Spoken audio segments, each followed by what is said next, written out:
भजनी हाचे धंदा गोविंदाचे पोवाडे. रोज उठायचं आणि भगवंताचं नाम घ्यायचं, रोज उठायचं भगवान परमात्म्याचं भजन करायचं. एवढाच काय असतो संतांना धंदा असतो महाराज, तोच त्यांचा धंदा असतो. भगवान परमात्म्याचं भजन करणं, भगवान परमात्म्याचं नामस्मरण करणं हाच त्यांच्या जीवनातला मुख्य धंदा आहे महाराज. वेदांत शास्त्राचा नियम असा आहे, आत्यंतिक दुःखाची निवृत्ती आणि परमानंदाची प्राप्ती करणं हाच मनुष्य जन्माचा सुद्धा मुख्य धंदा असला पाहिजे. खऱ्या अर्थाने या देहामध्ये आल्यानंतर मी कोण आहे याचा विचार करणं हा मनुष्य जन्माचा धंदा असला पाहिजे. बघा, मी कोण आहेचा करावा विचार, म्हणे ज्ञानेश्वर निवृत्तीचा. मी कोण आहे याचा विचार आपण सतत केला पाहिजे. आद्य शंकराचार्य असं म्हणतायत, कोहम कतविदम जातम को वै कर्तास्य विद्यते. मी कोण आहे याचा विचार होणं अत्यंत गरजेचं आहे. आणि हा पुन्हा पुन्हा विचार करून मग त्याचा बोध घेणं, त्याचा शोध घेणं. अयमात्मा ब्रह्म, प्रज्ञानाम ब्रह्म, सर्वम खलविदम ब्रह्म, ह्या सगळ्या गोष्टीची जाणीव करून घेणं हा जीवाचा प्रमुख धंदा असला पाहिजे. विठ्ठल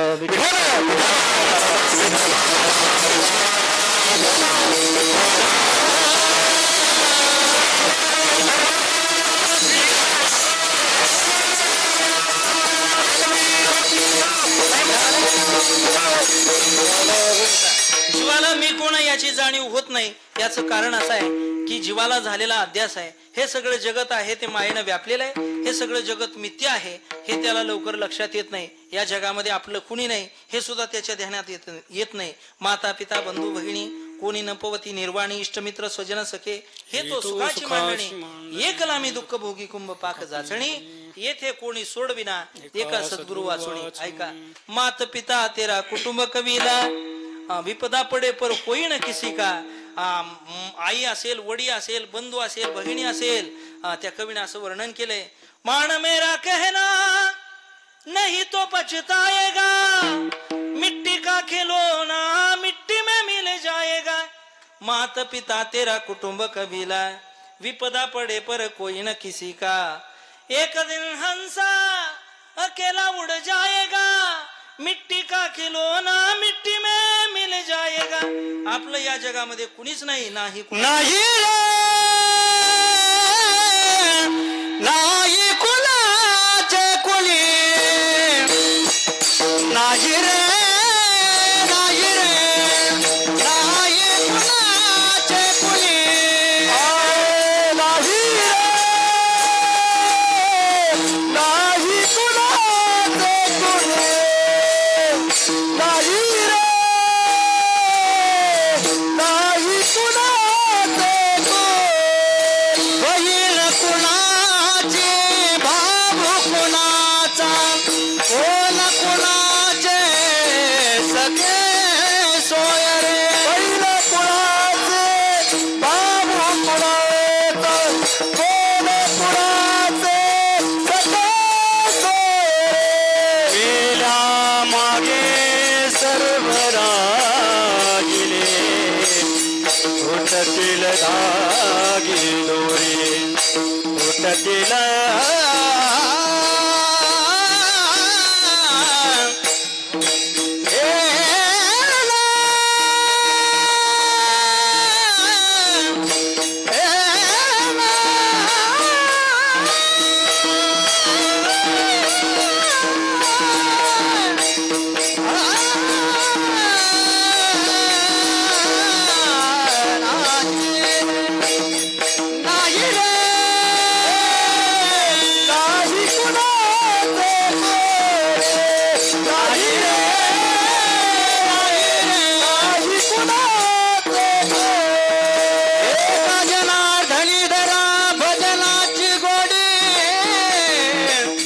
तरीच जन्म येवोनी करा, सार्थक मानव कुळी, राण्या मायेचा बाजार, राण्या मायेचा बाजार. हे प्राण्या नाही रे, नाही कुणाचे नाही रे, नाही कुणाचे.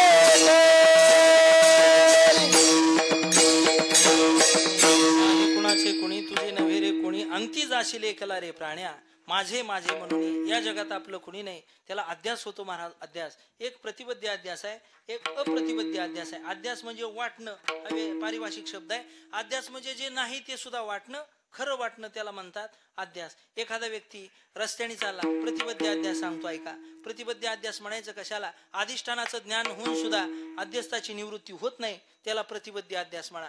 अधिष्ठानाचं ज्ञान झालं की त्या ठिकाणी अध्यस्थाची निवृत्ती होते, त्याला प्रतिबद्ध अध्यास म्हणा. पण अधिष्ठानाचं ज्ञान होऊन अध्यस्थाची निवृत्ती होत नाही, त्याला अप्रतिबद्ध अध्यास म्हणतात.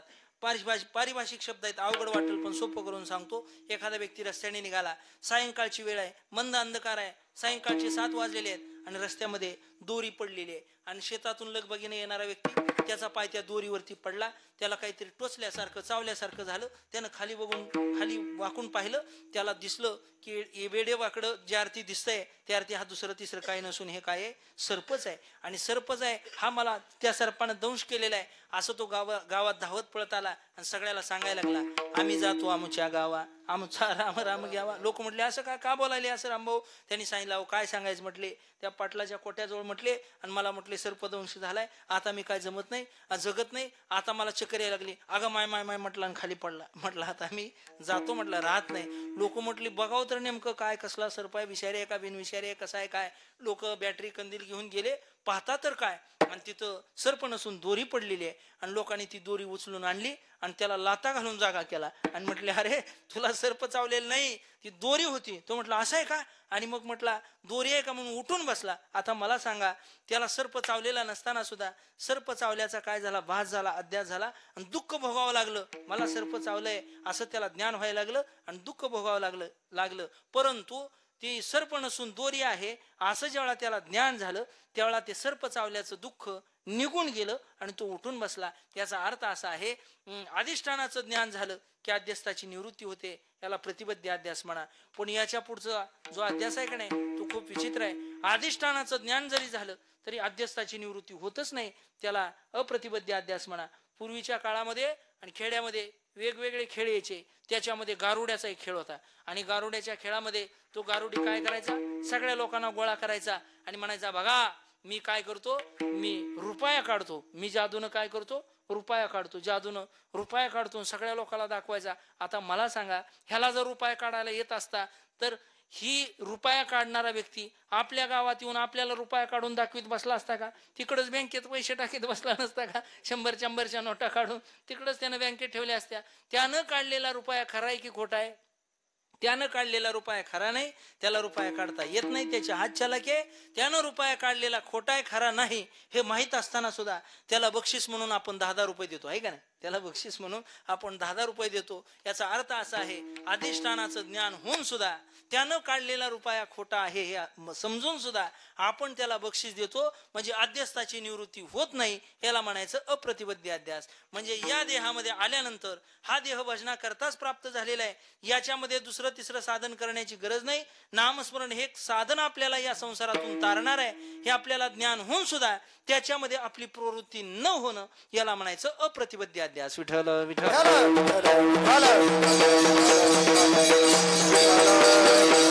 म्हणून देव प्राप्ती करता, भगवत प्राप्ती करता जो संतांनी धंदा केला तोच आपण सुद्धा धंदा केला पाहिजे. दिनरजनी हाची धंदा गोविंदाचे पोवाडे. पण आपलं त्या धंद्यामध्ये प्रवृत्ती होत नाही. आपला एकच धंदा आहे, रोज उठायचा आणि बांध करायचा, एवढा धंदा आहे आपला, आहे का नाही? रोज उठायचं, कुणाला तरी काहीतरी बोलायचं, रोज उठायचं, कुणाची तरी भांडणं घरी आणायची, रोज उठायचं, कोर्टाची पायरी चढायची. आपला आवडता धंदा आहे का नाही? म्हणजे आपल्याला या धंद्याशिवाय दुसरी आवड कोणत्या धंद्यामध्ये नसते. हा जीवाचा असणारा स्वभाव आहे महाराज. त्याला जर म्हटलं भजन कर, अरे जा वारीला कर, पंढरपूरची आळंदीची तीर्थयात्रा, त्याला ते पटणार नाही. ऐका, जगद्गुरु संत श्रेष्ठ तुकाराम महाराजांनी आपल्या प्रपंचातलं वर्णन करताना आपल्या कुटुंबातलं वर्णन केले.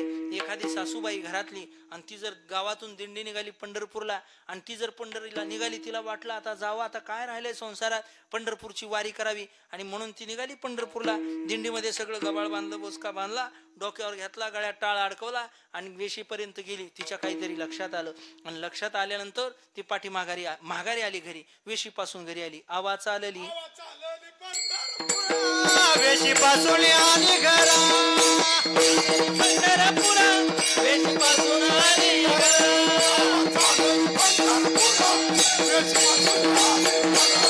आवाज आलेली पंढरपुरा वेशी पासून आली घरा वेशी पासून आली घरा वेशी पासून आली घरा वेशी पासून आली घरा वेशी पासून आली घरा वेशी पासून आली घरा वेशी पासून आली घरा वेशी पासून आली घरा आवाज आलेली पंढरपुरा आवाज आलेली पंढरपुरा वेशी पासून आली घरा वेशी पासून आली घरा आवाज आलेली पंढरपुरा वेशी पासून आली घरा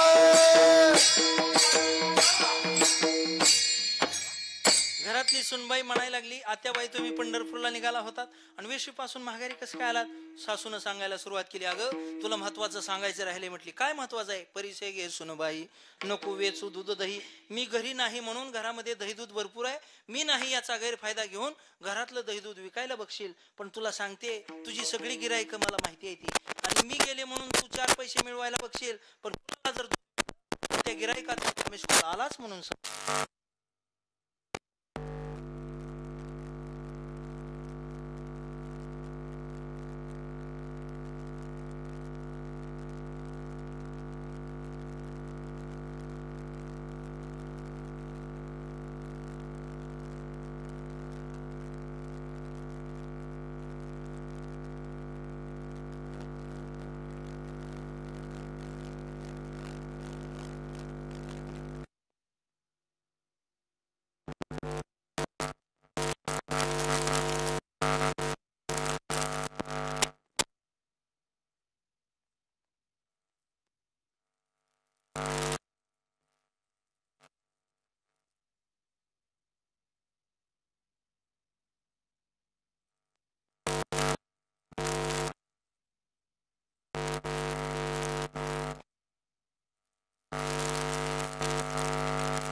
अजिबात नवं काय तळायच्या भानगडीत पडू नको. आवाज आलेली पंढरपुरा.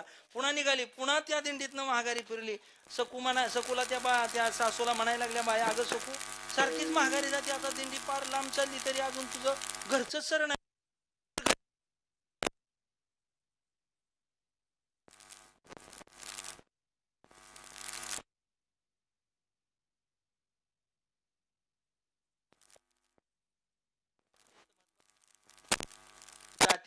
माझे मन गुंतले ते आपल्या घरी जे उखळ मुसळ जात आहे का नाही, ते साधं सुद्धा नाही.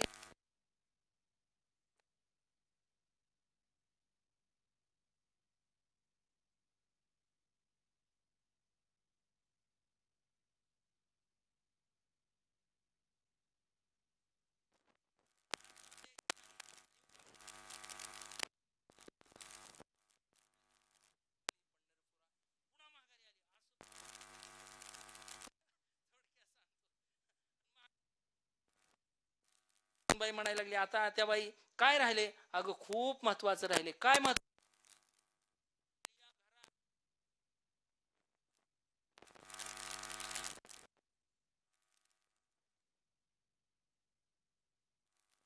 त्याला म्हणायचं, हे बघ आमच्या घरची मालकीन सासूबाई आहे आणि ती कुठे गेलेली आहे, पंढरपूरच्या वारीला. आणि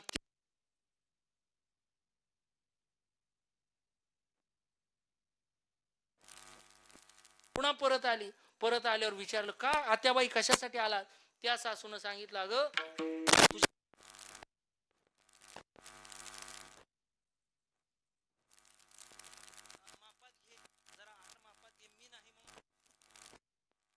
करशील आणि तूप टाकून खायला बघशील, पण लक्षात ठेव वजन वाढले, काट्यावर उभा केली तर दोनदा काटा फिरतोय. आणि तू काय तसं त्या, आणि तू जर बासमती तांदळाचा भात केला तर शेजारी वास गेलाच म्हणून समज. नाही आमच्या गावातलं सांगायला बरं का मी सगळं. आणि शेजाऱ्याला जर वास गेला तर मला फोन आलाच म्हणून समज. त्याच्यामुळं दुपार तुझं जरा वजन कमी करायचं बघ. हे सगळं सांगितलं. सगळं सांगून सांगून ते सगळं ऐकून ऐकून ऐकून ऐकून सुनबाई कंटाळून गेली. सुनबाई म्हणायला लागली, आत्याबाई मी तुमचं उकड सांभाळते, तुमचं मुसळ सांभाळते, तुमचं जातं सांभाळते, तुमच्या बासमती तांदळाला हात सुद्धा लावत नाही, ढाका सुद्धा लावत नाही, तुमच्या कुरवड्याला, भातुड्याला, पापड्याला, दह्या दुधाला सगळ्याचं रक्षण करते. तुम्ही पंढरपूरला जावा, पंढरपूरला जावा, पंढरपूरला जावा. आता म्हणली मला पंढरपूरला जावा आणि पंढरपूरला जावाच म्हणायला लागली. आणि तुझ्या म्हणण्याने मी जात असते काय म्हणले, आता मला जायचं तेव्हा जाईन. हे बघ म्हणली आता पस्तोर मी जायची होती, पण आता तू म्हणायले का नाही जावा, आता तर मी जातच नसते म्हणली. घ्या आता. महाराज म्हणताय ती सासू विचार करते, सवतीचे चाळे खोटे आणि म्या जावेसे हिला वाटे. हिचं चाळं खोटायचं, मी पंढरपूरला जावं आणि हिनं इकडे बघून भरून दूध प्यावं असं हिला वाटतंय. त्यामुळे मी काय पंढरपूरला जाणार नाही. मी कशाला जाऊ, आता कसं या यात्रे जाऊ आणि काय जाऊन येते ते पाहू. मुले लेकरे घरदार येथेच माझे पंढरपूर. जगद्गुरु तुकाराम महाराज म्हणताय, तुका म्हणे ऐसे जन गोवी येले माये करून. असे मायेमध्ये गुंतलेले हे जन आहेत. यांना नामस्मरण, नामस्मरणाचा, भगवान परमात्म्याचा, संतांच्या दर्शनाचा धंदा नकोसा वाटतोय. पण हा धंदा, दर्शनाचा धंदा, नामस्मरणाचा धंदा अत्यंत महत्वाचा आहे.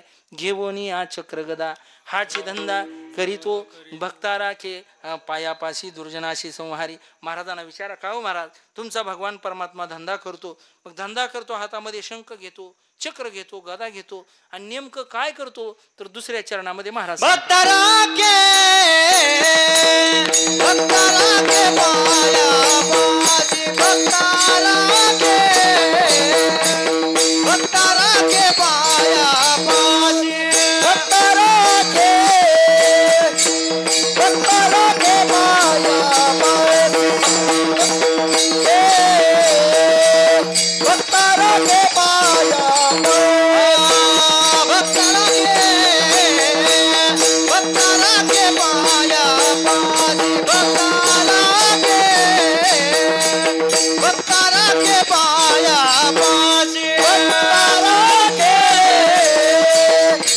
Bye.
रक्षण करावं लागतं, दुष्टाचा संहार करावा लागतो. धर्माचं रक्षण करण्याकरता भगवान परमात्मा येतो. ऐका, शास्त्र असं सांगतंय, धर्म रक्षती रक्षिता. हा माऊली ज्ञानेश्वर महाराज असं म्हणतायत, अगा स्वधर्म जरी लोपला तरी सर्व सुखांचा थारा मोडला, का दीपासवे हरपला प्रकाश जैसा. एखाद्या वेळा एखादा व्यक्ती अंधारा रात्रीतून चालला असेल, त्याच्या हातामध्ये जर दिवा असेल तर वारं सुटलं तर दिव्याचं रक्षण कुणाला करावं लागेल? त्या दिवा घेऊन चालणाऱ्या व्यक्तीला त्या दिव्याचं रक्षण करावं लागेल का नाही? दिवा जर विजला तर पुढची वाट सापडेल का? दिवा विजला तर तुम्ही म्हणाल आमच्याकडे चार्जिंगची बॅटरी आहे, मोबाईल आहे, अहो त्याला सुद्धा चार्जिंगच करावी लागते, आहे का नाही? चार्जिंग न करता बॅटरी शेतात नेऊन बघा बरं, काय उपयोग होतोय का? काही होणार नाही. म्हणजे त्या दिव्याचं रक्षण कुणाला करावं लागेल?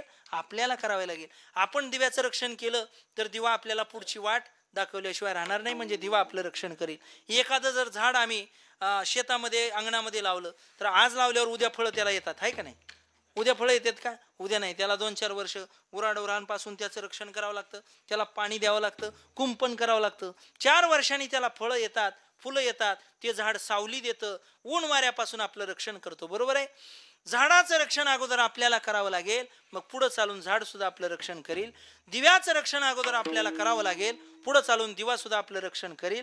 तसं धर्माचं रक्षण अगोदर आपल्याला करावं लागेल, धर्म सुद्धा आपलं रक्षण नक्की करील. बघा, अगदी धर्माचे पालन करणे पाखंड खंडन.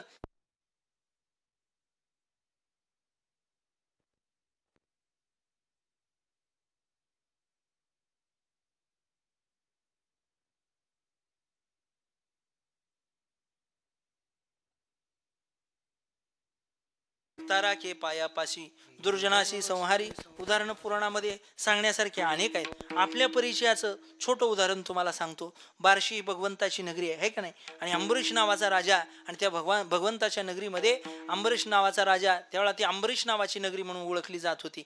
आणि श्रीमद भागवतामध्ये हे सगळं वर्णन आलेलं आहे बरं का. आणि अंबरीश नावाचा राजा, त्या अंबरीश नावाच्या राजाची ती नगरी होती, आणि तिथं अंबरीश नावाचा राजा राज्य करत होता. त्याचा एक नियम होता, तो भगवंताचा अत्यंत प्रिय भक्त होता, आणि त्याचा एक नियम होता, एकादशीचं व्रत तो अत्यंत नियमाने करत होता. असं व्रत करायचा, दशमीला फक्त 1 दिवस जेवायचं, एकादशी निरंकार करायची, अजिबात जेवायचं नाही, अन्नाचा कण घ्यायचा नाही, काहीच घ्यायचं नाही. आणि दुसऱ्या दिवशी म्हणजे द्वादशीला, बारस ज्याला आपण म्हणतो, त्या दिवशी सूर्य उगवत असताना त्या ठिकाणी अन्न ग्रहण करायचं आणि पारणं सोडायचं. असा त्याचा इतका मोठा नियम, त्याचं इतकं पुण्य वाढलं, इतकं पुण्य वाढलं. हे सगळं नियम मी तुम्हाला एकादशीचा कुणाचा सांगितलाय? अंबरीश राजाचा बरं का. आपण आज उपास होता, खरं सांगायचं, शेजाऱ्याची शपथ घेऊन सांगायचं, किती बरे आपण फराळ केली? खऱ्यानं सांगा. मी तर 4 बऱ्या केली बाबा, तुमचं कशाला सांगू. म्हणजे आपली एकादशी कशी असते, दिवसभर चर पण एकादशी कर. एक महिला डॉक्टरकडे गेली, डॉक्टरला म्हणायला लागली, डॉक्टर साहेब माझं वजन अत्यंत वाढलेलं आहे, ते जरा मला कमी करायचं आहे, काही करा, माझं वजन कमी करा. त्यावेळेला डॉक्टर साहेब म्हटले, हे बघा तुम्ही किती जेवण करता, तुम्हाला कसं कसं आहार लागतो सांगा. त्यानं सांगितलं, मला 10 पोळ्या, 5 वाट्या भाजी आणि 10 वाट्या भात लागतो. डॉक्टर साहेब म्हटले, हे बघा तुम्ही 2 पोळ्या आणि 1 वाटी भाजी आणि 2 वाट्या भात खात जा. असं म्हटल्यावर ती म्हटली, तुम्ही औषध सांगितलं खरं, पण हे औषध जेवायच्या आधी घ्यायचं का पुन्हा घ्यायचं सांगितलंच नाही. म्हटले, आता असं जर औषध घेतलं तर कसं वजन कमी व्हायचं? विठाला विठाला.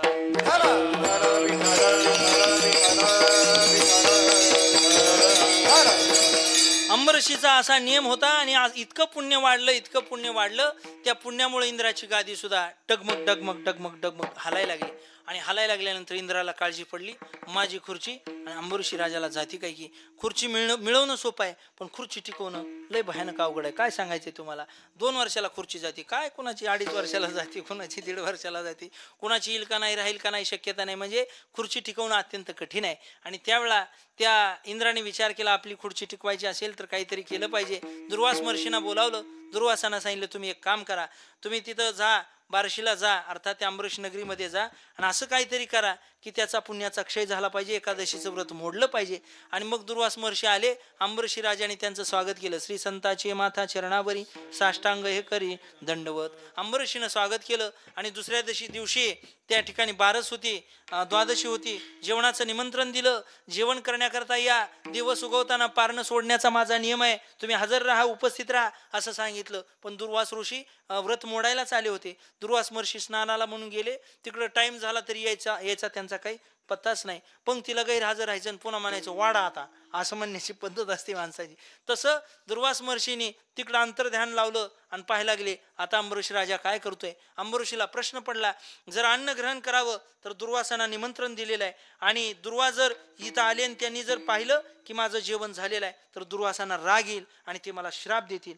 बरं, त्यांची वाट पाहावी, ते तर यायला तयार नाहीत, व्रताचा भंग होईल, पुण्याचा क्षय होईल, काय करावं, जेवावं का नाही जेवावं. मग त्यांनी 2-4 ब्राह्मण लोकांना बोलावलं आणि त्यांना सल्ला विचारला. तेव्हा त्यांनी सांगितले, एक काम करा, हातामध्ये काय करा, तुळशीचं पान घ्या, पाणी ग्रहण करा आणि दुर्वास महर्षी आले की त्यांच्यासोबत जेवण करा, त्यांनाही राग येणार नाही आणि तुमचंही व्रत मोडणार नाही. तुळशीचं पान ग्रहण केलं की तुमचं पारणं सुटलं असं समजा.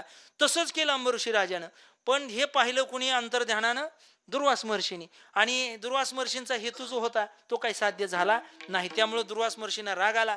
अत्यंत रागीट स्वभावाचे दुर्वास महर्षी धावत पळत आले, शिव्या शाप द्यायला लागले. डोक्यावरचा एक केस उपटला, जमिनीवरती आपटला आणि कृत्तिका नावाची राक्षसिनी निर्माण झाली आणि तिनं चाल केली अंबरीषी राजावरती. भगवंताचा धावा केला अंबरीषीनं. अंबरीषी राजा भगवंताचा धावा करतो, विष्णू परमात्म्याने चक्र सोडलं, कृत्तिकेचा नाश केला आणि ते चक्र दुर्वास महर्षींच्या पाठीमागं धावायला लागलं. दुर्वास महर्षी पुढं, सुदर्शन चक्र मागं. तसेच धावत पळत स्वर्गात गेले इंद्राकडं. इंद्राने पाहिलं दुर्वास महर्षी घाम्याघूम झालेत आणि धावत पळत आलेत, त्यांच्या पाठीमागं काहीतरी आहे का, कशासाठी धावायला लागले. अरे बाबा, सुदर्शन चक्र लागले मागं, मला याच्यातून सोडव. इंद्र म्हटला, तुम्ही काही इथं थांबू नका, ही काय माझ्या खात्यात बसत नाही, मला याचा अधिकार नाही, तुम्ही इथून निघा. असं म्हटल्यावर महादेवाकडे गेले, तिकडे ब्रह्मदेवाकडे गेले. कुठूनच काही उपाय सुचेना. नारद महर्षींची भेट झाली. नारद महर्षींनी सांगितले, हे बघा, तुम्ही इकडं तिकडं फिरण्यापेक्षा ज्यांनी चक्र सोडलेलं आहे त्याला का तुम्ही शरण जात नाही. विष्णू परमात्म्याला शरण गेले. विष्णू परमात्म्याने सांगितलं, सुदर्शन चक्र सोडायचं माझ्या हातात आहे, पण माघारी घ्यायचं काय माझ्या हातात नाही. आता म्हटले, देवा, सोडायचं तुझ्या हातात होतं आणि माघारी घ्यायचं जर तुझ्या हातात नव्हतं तर सोडलं कशाला. भक्तावर संकट आल्यावर मला भान राहत नाही म्हटले देव. आता काय करायचं. अरे, ज्याच्या निमित्तानं हे चक्र सोडलेलं आहे त्यानं जर सांगितलं तरी थांबतंय म्हटले. अंबरीषी राजाकडे धावत पळत गेले आणि पाय धरू लागले. अंबरीषी राजा विचार करतायत, आता थोड्या वेळापूर्वी तर काय करत होते, शिव्या शाप देत होते, आता पाय धरू लागलेत, असं कसं काय. उठवलं त्यांना आणि त्यांना सांगितलं, अहो तुम्ही संत महात्मे आहात, जरी चूक घडली म्हणून काय झालं, असं कशासाठी करता. त्यावेळा दुर्वास महर्षी म्हटले, अरे ते सुदर्शन चक्र अगोदर थांबव. अंबरीषी राजाने ते सुदर्शन चक्र थांबवलं. सुदर्शन चक्र ते आपल्या उत्तरेश्वर मंदिराच्या विहिरीमध्ये गेलं, अशी आख्यायिका आहे. त्या विहिरीतलं पाणी कमी होत नाही अशी आख्यायिका आहे.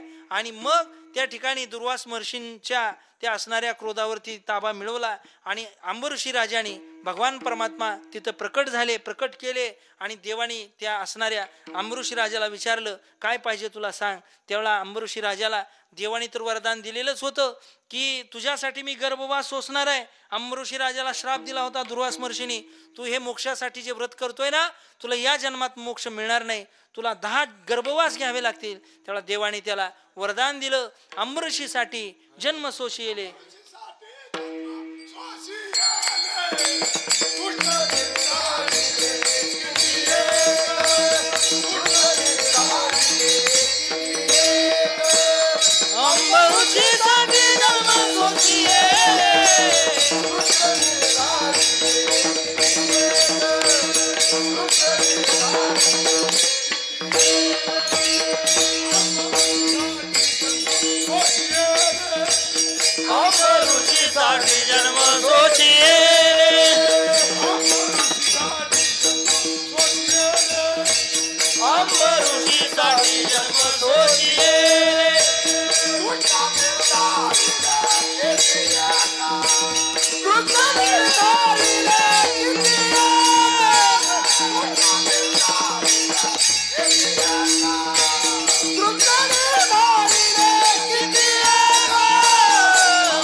कुटुंब ऋषीसाठी जन्मसोशी येले दुष्ट निर्दाळिले किती एक. हे जसं भक्ताचं उदाहरण आहे तसं भक्ता राखे पायापाशी दुर्जनाशी संहारी. भगवान परमात्मा भक्ताचं प्रतिपालन करतो, दुर्जनाचा संहार करतो. पण असा भगवान परमात्मा निर्गुणातलं, जर भगवान परमात्मा जर निर्गुणामध्ये निर्गुण तत्व आहे तो सगुणामध्ये कसा येणार? महाराज म्हटले अव्यक्त ते आकारले रूपा आले गुणवंत. भगवान परमात्मा निर्गुण तत्व आहे पण ते सगुणामध्ये येतं. कसं येतं महाराज? याला शास्त्राने 2-3 कारणं सांगितलेली आहेत. पहिलं कारण असं आहे की भगवान परमात्म्याला निर्गुणातून सगुणात यावं लागतं. त्याचं कारण असं आहे, समान सत्तेमध्ये साधक बाधक व्यवहार होतो, विषम सत्तेमध्ये साधक बाधक व्यवहार होत नाही. म्हणून भगवान परमात्मा निर्गुणातलं तत्व असताना सुद्धा तो सगुणामध्ये येतो आणि सगुणात येऊन त्याला जी करायची ती कृती करतो. बघा आता समान सत्ता आणि विषम सत्ता याच्यामध्ये हे कसं पाहायचं? शास्त्रांनी चिंतन असं केलं, वेदांत शास्त्रांनी 3 पद्धतीची सत्ता आहे. एक प्रातिभाषिक सत्ता आहे, एक परमार्थिक सत्ता आहे आणि एक व्यावहारिक सत्ता आहे. व्यावहारिक सत्तेमध्ये तुम्ही आम्ही आहे, परमार्थिक सत्तेमध्ये संत आणि देव आहेत आणि प्रातिभाषिक सत्ता निमित्त मात्र असते. स्वप्नातले पदार्थ त्याच्यामध्ये असतात. ऐका, ज्या सत्तेचा ज्ञानाने बाध होतो, ब्रह्मज्ञानाने बाध होतो त्याला म्हणायचं व्यावहारिक सत्ता. ज्या सत्तेचा 3 कालामध्ये बाध होत नाही त्याला म्हणायचं परमार्थिक सत्ता. आणि जी सत्ता निमित्त मात्र असते त्याला म्हणायचं प्रातिभाषिक सत्ता. विठ्ठल विठ्ठल.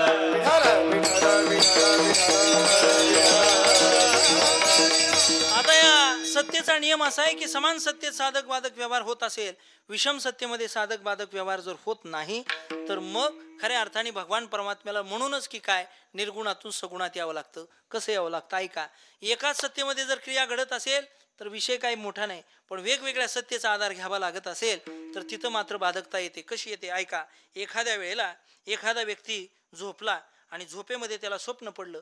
त्यानं झोपत असताना उशाला तांब्या ठेवला, पाण्याची बाटली ठेवली भरून आणि स्वप्न पडलं त्याला झोपेमध्ये की तो जंगलामध्ये गेलेला आहे आणि त्याला खूप तहान लागलेली आहे. तिथं त्याच्यावर लांडग्यानं काय केला? हल्ला केलेला आहे. आणि तो व्यक्ती शूर आहे, वीर आहे आणि चांगलं त्यानं काय केलं? त्या लांडग्याला ठार केलं.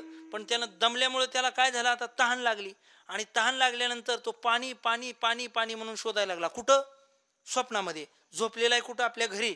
पण स्वप्नात त्याला काय लागलेली आहे? तहान लागलेली आहे. पाणी पाणी पाणी पाणी म्हणून व्याकुळ झाला, तळमळायला लागला. आता मला सांगा, त्याच्याजवळ पाणी नाही का? पाणी त्याच्या उशाला ठेवलेलं आहे, पण त्या पाण्यानं त्याची तहान जाईल का? जाणार नाही. का? तहान कुठं लागलेली आहे? स्वप्नामध्ये लागलेली आहे. स्वप्नातली तहान घालवण्याकरता स्वप्नातलंच पाणी प्यावं लागेल. मग जर पाणी नसेल तर हिर खांदावी लागेल, पाणी शोधावं लागेल, कुठून तर पाईपलाईन आणावी लागेल, काहीतरी करावं लागेल. स्वप्नातली तहान भागवण्याकरता म्हणजे प्रातिभाषिक सत्तेतली तहान भागवण्याकरता प्रातिभाषिक सत्तेतलंच पाणी उपयोगाला येईल, व्यावहारिक सत्तेतलं पाणी उपयोगाला येणार नाही. तसं समान सत्तेत साधक बाधक व्यवहार होतो, विषम सत्तेत साधक बाधक व्यवहार होत नाही. सोपं उदाहरण ऐका. पूर्वीच्या काळामध्ये गावात चित्रपट यायचा, रामायणाचा, महाभारताचा. पूर्वी चित्रपट सुद्धा असे यायचे. आता चित्रपटाचा मेळच राहिला नाही. पूर्वीचे चित्रपट महाराज, पूर्वीचा काळ, आताचा काळ. एखाद्या वेळा पूर्वी जर लेकरू झोपत नसेल ना, त्याची आई त्याच्यासाठी अंगाई गीत गायची महाराज. गाय झोपली गोठ्यात घरट्यात चिऊताई, गाय झोपली गोठ्यात घरट्यात चिऊताई, परसात वेलीवर झोपल्या ग जाई जुई, जगा वेगळी ही ममता हो, जगा वेगळी ही ममता, जगा वेगळी अंगाई. आज माझ्या पाडसाला झोप का ग येत नाही, निंबोणीच्या झाडा मागे चंद्र झोपला ग बाई. त्याही वेळेला आई लेकरासाठीच म्हणत होती का म्हाताऱ्या माणसाला म्हणायची आज माझ्या पाडसाला, असं काय म्हणत नव्हती, लेकरासाठीच म्हणत होती. पण आताची गाई अंगाई गीत गात नाही, त्या पप्प्याच्या हातात मोबाईल देते आणि त्याला कार्टून बघायला होते. आमच्या पप्प्याला कार्टून लय आवडतंय, लय आवडतंय. पप्प्याला त्या कार्टूनची सवय लागते आणि मग कालांतरानं पप्प्या काय मोबाईल सोडत नाही आणि आई मग त्या पप्प्या मोबाईल सोडत नाही म्हणून त्या पप्प्याला ठोकती, मारती. आता मला सांगा, पप्प्याला मोबाईलची सवय कोणी लावली? आईने लावली. आणि मोबाईल सोडत नाही म्हणून कुणाला मारती? पप्प्याला मारती. मग माराची गरज आईला आहे का पप्प्याला आहे? चूक कुणाची? आईचीच आहे ना महाराज. अर्थात पूर्वीचा काळ आणि आताचा काळ खूप मोठा फरक आहे. विठाला विठाला.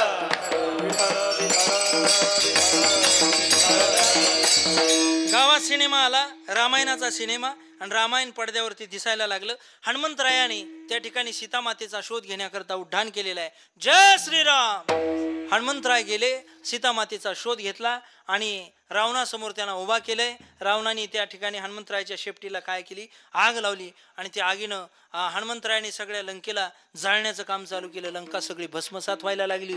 पडद्यावरची सगळे आगीचे लोट दिसायला लागले. सगळं गाव हादरून गेलं. लंका जळायला लागली. म्हटले आता पडदा जळाल्याशिवाय राहत नाही. म्हणले आता पडद्याचं काय खरं नाही. लोकांनी विहिरीचं पाणी आण, कुठं हापशाचं पाणी आण, कुठं नळाचं पाणी आणून त्या पडद्यावर टाकायला सुरुवात केली. लोक सगळा पडदा त्या ठिकाणी चित्रपट होईपर्यंत त्या पडद्यापासून हल्ले नाहीत. सगळं रामायण संपलं. पाहता तर काय, सगळी लंका जळाली पण पडद्याला कुठं सुद्धा ठिगळ पडलेलं नाही. लोक म्हणली काय पडदा क्वालिटीचा आहे. याच पडद्यानं सगळी लंका जळून भस्मसात झाली पण या पडद्याला काही सुद्धा झालं नाही. लोक आता मला तुम्हाला विचारायचं आहे, लंका पडद्यावर जळत होती का त्या ठिकाणी, म्हणजे पडदा जळत होता का लंका जळत होती? तर त्या पडद्यावरती लंका जळणारी खोटी लंका होती, प्रातिभासिक सत्तेतली होती. आणि पडदा हा व्यावहारिक सत्तेतला होता. त्याच्यामुळे पडद्याला काही झालं नाही पण प्रातिभासिक सत्तेतली आग आपल्याला दिसत होती. अर्थात समान सत्तेतला साधक बाधक व्यवहार होतो, विषम सत्तेतला होत नाही. म्हणून भक्ताचं रक्षण करणं, प्रतिपालन करणं हा भगवान परमात्म्याचा साधक व्यवहार आहे आणि दुष्टाचा संहार करणं हा त्याचा बाधक व्यवहार आहे. पण हा करण्यासाठी त्याला निर्गुणात राहून करता येत नाही. जर भक्त त्याचे सगुण स्वरूपात असतील, जर शत्रू त्याचे हित व्यावहारिक सत्तेत असतील तर त्याला सुद्धा निर्गुणातली सत्ता सोडावी लागते, परमार्थातली सत्ता सोडावी लागते आणि व्यावहारिक सत्तेमध्ये यावं लागतं. अव्यक्त ते आकारले, रूपा आले गुणवंत.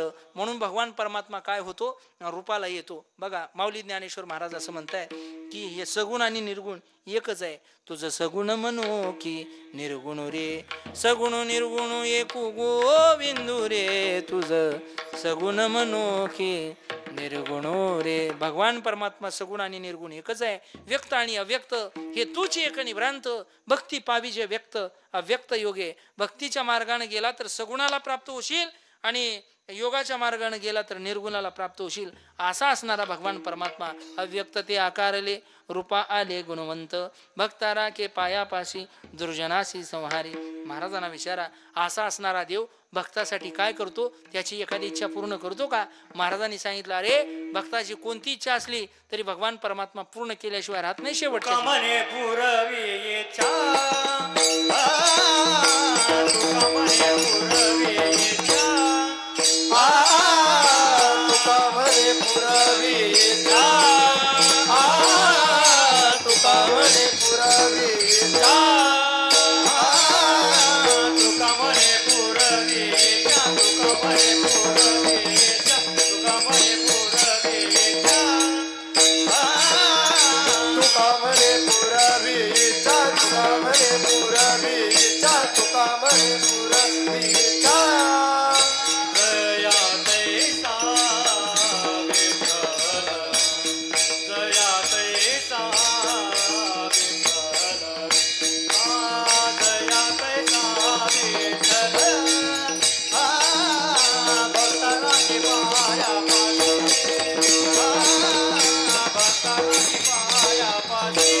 विठ्ठल जयसा विठ्ठल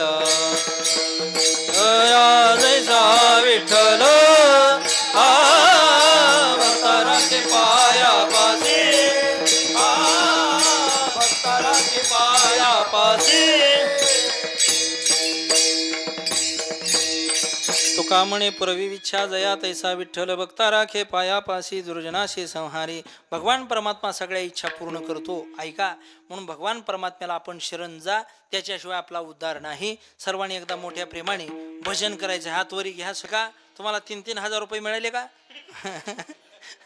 जर तुम्हाला 3-3 मिळाले नाही, तुम्हाला आमच्या गावात तर सगळ्याला मिळाले, तुम्हाला मिळाले नाही. ज्याला मिळाले नाही त्यांनी माझ्याकडे नावाची नोंदणी करा. मी जाता जाता हनुमान महाराजाला सांगतो, काय अडचण असली तर बघा, तेवढं काय त्यांच्या कामाचं तेवढं बघा, काय कमी जास्त असलं काय घ्या की हातवर. मी सांगायला लागलो तुम्हाला. ऐका, तुम्हाला जर ज्याला ज्याला 3-3 हजार रुपये मिळाले, आता हे काय तुम्ही काय कुठं कामाला गेलता का काय का काय उगा आपलं काय लाडकी बहीण योजनेत मिळाले, हातवर घ्या की सांगायला लागलो तुम्हाला. आणि मग एवढं जर तुम्हाला पैसे मिळाले तर त्यातलं 100-200 महाराजाच्या पायावर वाहिल्यावर काय बिघडेल का तुम्हाला? असू द्या, मी काय तुम्हाला मागणार नाही, पण आता असू द्या, हातवर घ्या. मग आता एवढे सगळे पैसे मिळाले तर आपल्याला सगळं एवढं काही प्राप्त झाले, पाऊस यंदा चांगला पडायला, भजन सुद्धा चांगलं झालं पाहिजे, आहे का नाही? विठोबा रखुमा जय जय जय विठोबा रखुमाय, जय जय विठोबा रखुमाय, जय जय विठोबा रखुमाय, जय जय विठोबा रखुमाय, जय जय विठोबा रखुमाय. पुंडलिक वरदा हर विठ्ठल देव तुकाराम गोपाल कृष्ण भगवान की जय. सद्गुरु जोग महाराज की. ठोबा रखुमाय, हा ठोबा रखुमाय, ठोबा ठोबा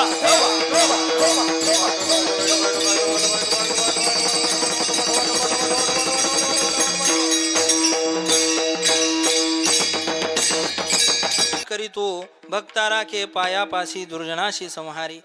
धावत्या वेगामध्ये अभंगाचा भावार्थ आपण संपवलेला आहे. ऐका, आजचं कीर्तन आहे ते म्हणजे कृष्णाष्टमीचं कीर्तन आहे. भगवान परमात्म्याचा अवतार कशासाठी होतो हे आपण संक्षिप्त रूपात पाहिलं. धर्मरक्षावया सुद्धा भगवान परमात्माचा अवतार होतो, म्हणजे धर्माचं रक्षण करण्याकरता, भक्ताचं प्रतिपालन करण्याकरता, दुष्टाचा संहार करण्याकरता, हे आपण सगळं पाहतोय. श्रीमद भगवद्गीता आम्हाला वारंवार सांगते, परित्राणायच साधूनां विनाशायच दुष्कृतां धर्मसंस्थापनार्थाय संभवामि युगे युगे. यदा यदा हि धर्मस्य ग्लानिर्भवति भारत अभ्युत्थानम धर्मस्य तदात्मानं सृजाम्यहम. भगवान परमात्मा येतो, या मृत्यू लोकामध्ये येतो आणि सगळ्या भक्तांचं काय करतो? रक्षण करतो. भगवान परमात्म्याचे दशावतार सांगितलेले आहेत महाराज श्रीमद भागवतामध्ये. तर 24 अवतार सांगितलेत, परंतु त्यातले प्रमुख 10 अवतार आहेत. त्यातले आमच्या गुरुजींनी ते 10 अवतार कसे सांगितले, कसे लक्षात ठेवाय तुम्हाला सांगतो बरं का. ऐका, 2 अवतार, 2 जलचर म्हणजे पाण्यात राहणारे 2 आहेत. 2 जलचर, 2 भूचर म्हणजे त्या जमिनीवरून चालणारे 2 भूचर, 2 ब्राह्मण, 2 क्षत्रिय आणि 2 इतर. आता ऐका, 2 जलचर. जलचर म्हणजे पाण्यात राहणारे मत्स्य आणि कच्छ, मासा आणि कासव. त्या ठिकाणी हे 2 अवतार भगवान परमात्म्याचे जलचर. 2 भूचर म्हणजे वराह आणि नरसिंह, हे जमिनीवर चालणारे हे असे 2 अवतार, 2 भूचर. पुढे चला, 2 ब्राह्मण, 2 ब्राह्मण कुळातले भगवान परमात्म्याचे अवतार आहेत. एक वामन आणि दुसरा परशुराम. 2 क्षत्रिय म्हणजे एक राम आणि कृष्ण, आणि 2 इतर म्हणजे बौद्ध आणि कलंकी. विठोबा विठ्ठला विठ्ठला विठ्ठला विठ्ठला.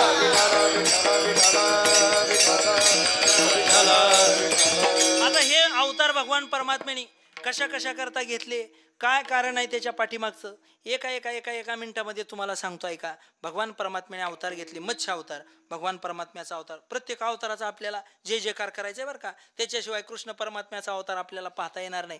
बघा, मत्स्य अवतार हयग्रीव नावाचा दैत्य आहे, आणि त्यानं काय केलंय तर वेद चोरून नेले, भगवान परमात्म्याचे वेद चोरून नेले. आणि मग भगवान परमात्म्याचे वेद त्यानं चोरून नेल्यानंतर भगवान परमात्म्याला मत्स्य अवतार धारण करावा लागला, त्याच्याशी युद्ध करावं लागलं, त्याला ठार करावं लागलं, आणि मग ते चोरून नेलेले वेद पुन्हा भगवान परमात्म्याने प्राप्त करून घेतले.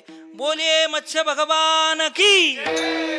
आता श्रीमद भागवत कथेत असला कुठं नाचतोय तुम्हाला माहित नाही, तुम्हाला माहित असा म्हणून सांगतोय. मत्स्य अवतार भगवान परमात्म्याने ते हयग्रीव नावाच्या दैत्याने चोरून नेलेले वेद परत आणण्याकरता मत्स्य अवतार धारण केला. ऐका, मत्स्य अवतार आपल्या लक्षात आला. कच्छ अवतार म्हणजे काय? कासवाचा अवतार. कशासाठी भगवंतांनी धारण केला त्याची श्रीमद भागवतामध्ये अशी कथा आलेली आहे, असं वर्णन आहे.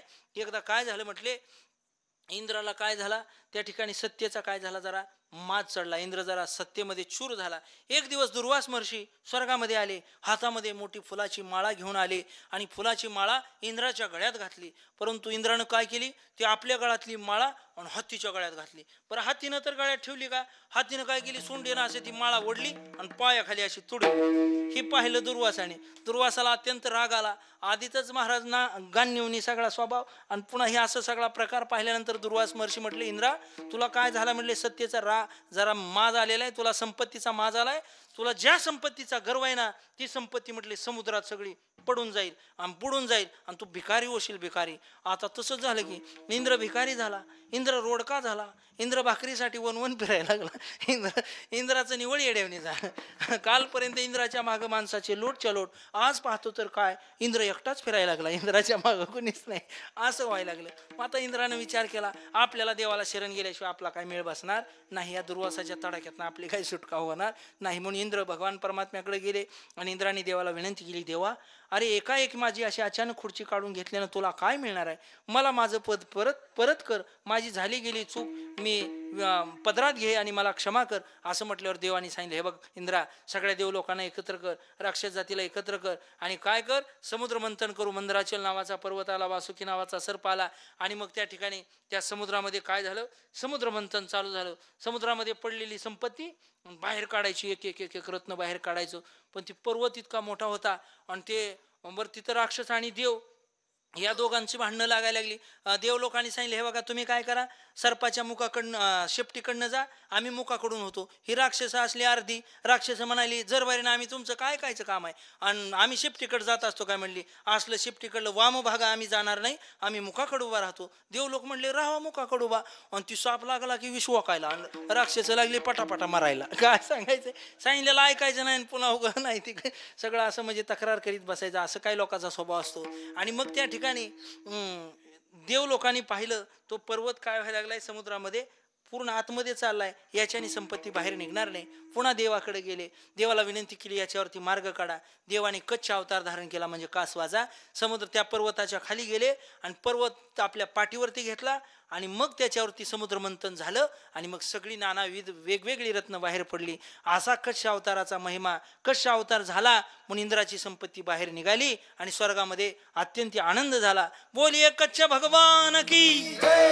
म्हणजे मत्स्य अवतार कळाला, कच्छ अवतार कळाला. हे दोन जलचर आहेत. चला पुढं दोन भूचर सांगितले, त्यातला एक आहे तो म्हणजे वराह अवतार. वराह अवतार कशासाठी देवाने घेतला, त्याच्यासाठी हिरण्यकश्यप आणि हिरण्याक्ष हे दोघं जण भाऊ होते. त्यातला हिरण्याक्ष होता का नाही, ती लई चित्र मॉडेल होता. त्या हिरण्याक्षाने काय केलं, पृथ्वी काय केली, रसातळाला नेली. पृथ्वी रसातळाला पाताळामध्ये नेल्याच्या नंतर त्या ठिकाणी ब्रह्मदेवाला विष्णू परमात्म्याने सांगितलं, ब्रह्मदेवा आता एक काम करा, सहयज्ञ प्रजा सृष्टवा, सगळ्या सृष्टीचं काय करा, सृजन करा, मनुष्याची निर्मिती करा, सृष्टी वाढवा, आता मला कर्मना झालंय आणि तुम्ही प्रजा वाढवा. असं म्हटल्यावर ब्रह्मदेव म्हटले, अहो प्रजा कुठं वाढवा, कुठं ठेवायची प्रजा, घरकुलच मिळेल आणि उगं चला म्हटले लग्न करा, असं कुठं असतं का म्हटले, आधी घरकुलाच आहे बघा. त्यावेळेला त्या देवांनी सांगितलं, अरे आपली पृथ्वी कुठं गेली, ती म्हटली हिरण्याक्षानं रसातळाला नेली, आधी त्याचं बघा. असं म्हटल्यानंतर मग देवाने काय केलं, वराह नावाचा अवतार धारण केला आणि मग पाताळामध्ये गेले आणि त्या ठिकाणी ती रसातळाला नेलेली पृथ्वी आणि त्याच्याशी हिरण्याक्षाला ठार केलं आणि ती पृथ्वी परत आणली आणि पुन्हा त्याची धर्माची काय केली, स्थापना केली. बोलिये वराह भगवान की. असं सगळं तुम्हाला सांगावं लागतं म्हणजे लक्षात येत आहे का नाही. आणि दुसरा भूचर अवतार कोणता, तो नरसिंह. नरसिंह अवतार कशासाठी झाला ह्याचं तुम्हाला ज्ञान आहे चांगलं. भक्त प्रल्हादाची कथा तुम्हाला ज्ञात आहे. हिरण्यकश्यप नावाचा दैत्य, त्याच्या पोटी कयाधूच्या पोटी काय झाला, भक्त प्रल्हादाचा जन्म झाला. भक्त प्रल्हादाला सारखं मुखामध्ये भगवान परमात्म्याचं नाम घेत होता, नारायण नारायण नारायण नारायण. हिरण्यकश्यप म्हणायला लागला, अरे असं काय आहे तुझ्या नारायणामध्ये. त्यानं सांगितलं, जगतातलं सगळं सौंदर्य नारायणामध्ये आहे, जगतातलं सगळी शक्ती नारायणामध्ये आहे, सर्व शक्तिमान आहे भगवान परमात्मा. आणि राक्षस कुळात जन्माला येतो आणि त्या नारायणाचं नाव घेतो. द्या म्हटले याला पिसाळलेल्या हत्तीच्या पायी, द्या म्हटले उकळत्यात याला, द्या म्हटले याला होलिकेबरोबर अग्नीमध्ये.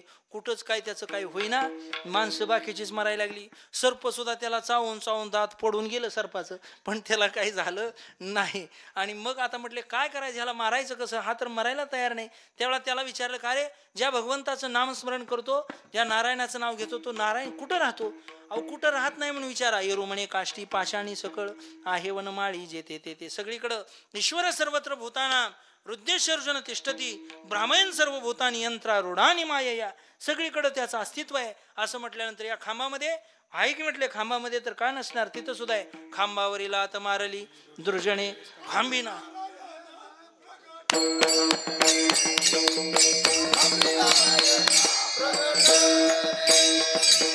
खांबी नारायण प्रगटले, खांबी नारायण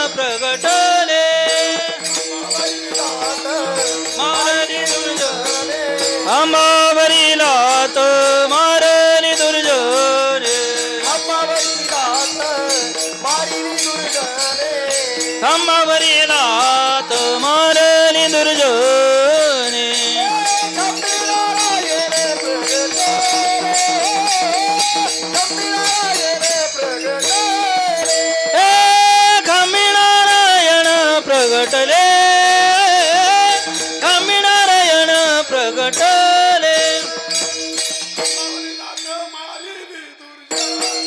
वा गंभीरायण प्रगटले गंभीरायण प्रगटले अंबावरी लात मारली दुर्जने नारायण प्रगटले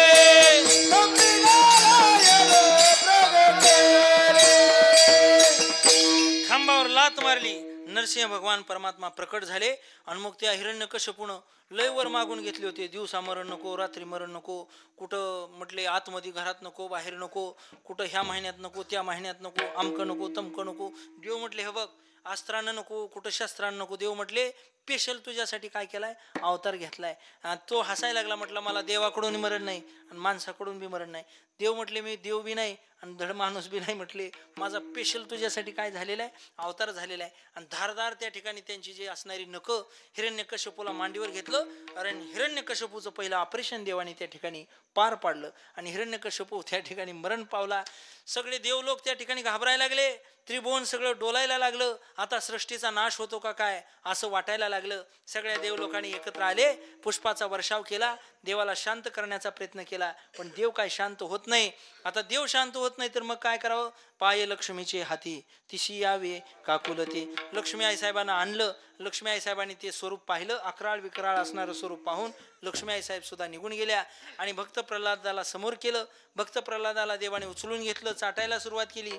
भक्त प्रल्हादाला देव म्हणतायत, प्रल्हादा तुझ्यासाठी यायला मला खूप उशीर झाला रे, मला क्षमा कर, माग काय मागायचं ते मागून घे. भक्त प्रल्हादाने सांगितलं, देवा तुम्हाला द्यायचंच असेल तर एक द्या. अनंत जन्मापर्यंत तुम्हाला काहीच मागण्याची इच्छा माझ्या अंतकरणात कधी होऊ देऊ नका, एवढीच माझ्या झोळीमध्ये दान द्या, एवढंच देणगी द्या. असं म्हटल्यानंतर याचा अर्थ असा आहे, भगवान परमात्मा नरसिंह अवतार भक्त प्रल्हादाच्या उद्धाराकरता हिरण्यकश्यपूच्या वधा करता येतो आणि हिरण्यकश्यपूला ठार करतो. बोले नरसिंह भगवान की. आता दोन कसले झाले, भूचर झाले म्हणजे जमिनीवर चालणारे दोन झाले. आता पुढचे दोन ब्राह्मण त्यातला वामन अवतार आहे. वामन अवतार म्हणजे बटू अवतार. वामन अवतार हा ब्राह्मण कुळातला अवतार आहे. तो कशा करता, त्या बळीराजानं काय केलं होतं, सगळीकडं युद्ध करून त्या ठिकाणी स्वर्गातलं विराज्य त्या इंद्राचं हडप केलं आणि सगळे देव लोक असे सैरा वैरा पळायला लागले. कुणाच्याच नावावर उताराच राहिला नाही. काय करायचं म्हटले, आता निश्चितच आपण कोण अग्नी देव, त्याच्याजवळ अग्नीच नाही. कोण म्हणले मी कुबेर आहे, त्याच्याजवळ धनाचा पत्ताच नाही. कोण म्हटले मी वायुदेव, त्याचंच नाक दाबून ठेवले. अशी परिस्थिती झाली. आणि मग आता देव लोकांनी विष्णू परमात्म्याला विनंती केली. देवा म्हटले आमच्याकडे सगळ्या सत्ता आहेत पण घरात आमचं कुणीच ऐकत नाही. अशी परिस्थिती आमची झालेली आहे. त्याच्यामुळे खात्यावर सगळे आमच्याच पैसे, पण आमची सही कधी अंधारात घेतात काय आम्हाला तपास लागायला मिळ नाही. आम्ही फक्त अनुदानाचा फॉर्म भरतोय, अनुदान आलेलं सुद्धा आम्हाला माहिती होऊ दिलं जात नाही. आणि असं सगळं म्हटले, कसं कुठवर असं चालायचं, आणि मग काहीतरी करा. मग देवाने वामन अवतार घेतला आणि 3 भूमी पृथ्वीचं दान त्या ठिकाणी मागितलं. कथा भाग तुम्हाला सर्वांना माहिती आहे. देवाने मग त्या भूमीमध्ये पाताळामध्ये तुका म्हणे बळी जीव दिला, पायातळी बळीला पाताळामध्ये गाडलं आणि ते राज्य काय केलं, देव लोकांना परत केलं. ह्या देवासाठी देवाने बराच कष्ट खाल्ल्या त्या, पण ह्यांना कुठं त्याची जाणीव आहे. हे नाही तसं येडे वागते ती सगळी देव, ऐका. आणि मग हा झाला वामन अवतार. पुढचा झाला परशुराम. परशुराम कशा करता, क्षत्रिय लोकांमध्ये त्या ठिकाणी खूप विचित्र वागण्याचं प्रमाण, अराजकता अशा पद्धतीची वाढलेली होती. म्हणजे अराजकता, वाईट वागणं काय आताच आहे असं नाही. त्याही वेळेला क्षत्रिय लोक चुकीचं वागत होते आणि 21 वेळा पृथ्वी निक्षत्रिय करण्याचं काम परशुरामाने केलं आणि धर्माची स्थापना पुन्हा केली. दोन अवतार ब्राह्मण कुळातले झाले. पुढचे 2 अवतार हे क्षत्रिय कुळातले. ऐका, एक त्यातला आहे राम अवतार आणि दुसरा आहे कृष्ण अवतार. आता राम अवतार कसा आहे, हे राम अवतार तुम्हाला सगळं माहितीच आहे. त्याच्याकरता 2 मिनिटामध्ये, फक्त 2च मिनिटामध्ये तुम्हाला रामायण सांगतो. 2 मिनिटामध्ये ऐका. रामप्रभू रामप्रभूचा अवतार कोण्या कुळामध्ये झाला, सीतामातेला हनुमंतराय वर्णन करून सांगू लागलेले आहेत का. ज्यावेळा शोध घेतला सीतामातेचा त्यावेळा सीतामातेने विचारलं तू कशावरून रामाचा सेवक आहे. त्यावेळा हनुमंतरायने रामकथा सांगितली. कहत सुनत आवे अखियों में पानी राम कहानी सुनो श्री राम कहानी. कहत सुनत आवे अखियों में पानी राम कहानी सुनो रे राम कहानी. श्री राम जय राम जय जय राम श्री राम जय राम जय जय राम श्री राम जय राम जय जय राम श्री राम जय राम जय जय राम. त्यावेळा सीता माता म्हणते हनुमंता रामाचा अवतार कोण्या कुळात झाला हे सांग. दशरथ के राज दुलारे कौशल्या के आंख के तारे दशरथ के राज दुलारे कौशल्या के आंख के तारे. ओ सूर्यवंश के सूरज ओ रघुकुल के उजियारे राजीव नयन बोले हो राजीव नयन बोले मधुबरी वाणी राम कहानी सुनो श्री राम कहानी. श्री राम जय राम जय जय राम श्री राम जय राम जय जय राम. सीता माता म्हणते रामाचा अवतार तिथं झाला गोष्ट खरी आहे पण राम त्या ठिकाणी कोण्या पुढं आमचा विवाह कसा झाला हे सांग.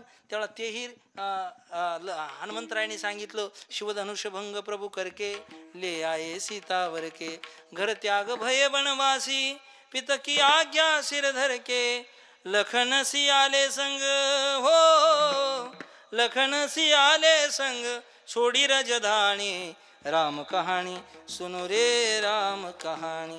राम प्रभूचा अवतार झाला रामप्रभूचा विवाह झाला सीतेचं हरण कसं झालं सांग. त्यावेळा हनुमंतरायने सांगायला सुरुवात केली. ऐका हनुमंतराय सांगतात. खलभेष भिक्षुका धरके भिक्षा का ग्रह करके खलभेष भिक्षुका धरके भिक्षा का ग्रह करके ओ जनक सुता सीता को छलबल से ले गया हर के बड़ा दुख पावे हो बड़ा दुख पावे राजा राम जी की रानी राम कहानी सुनो श्री राम कहानी. श्री राम जय जय राम श्री राम जय जय राम श्री राम जय जय राम श्री राम जय जय राम. सगळं सांगितलं. सीता माता म्हणते तू सेवक आहे कशावरून मला विश्वासच बसत नाही एखादी वस्तू आणली का तू. त्यावेळा हनुमंतरायने सीता मातेला ओळख पटवून दिली. श्रीराम ने मोहे पठायो मैं रामदूत बन आयो सीता माँ की सेवा में रघुवर का संदेशा लायो और संग लायो प्रभु मुद्रिका निशानी राम कहानी सुनो श्री राम कहानी. श्री राम जय जय राम श्री राम जय जय राम. बोला श्री राम जय जय राम श्री राम जय राम श्री राम जय जय राम श्री राम जय जय राम श्री राम जय जय राम. प्रभु रामचंद्र भगवान की हो. ऐका फुलं आणलेत ना फुलं आणले तर वाटून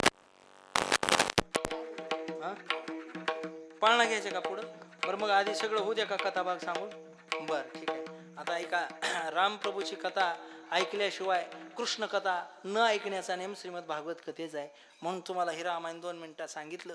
आणि मग आता ऐका द्वापार युगामध्ये कृष्ण परमात्म्याचा अवतार होतोय. तो कशासाठी होतोय आपण आतापर्यंत कारण मीमांसा पाहिलेलीच आहे. भगवान परमात्मा येत असतो तो भक्ताचं रक्षण करण्याकरताच येत असतो. जीवाचाही अवतार आहे. अवतार म्हणजे जन्म आहे. संतांचा अवतार आहे आणि देवाचाही अवतार आहे.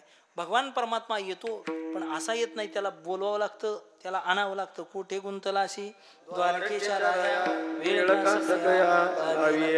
काम झाल्यानंतर तो थांबत नाही.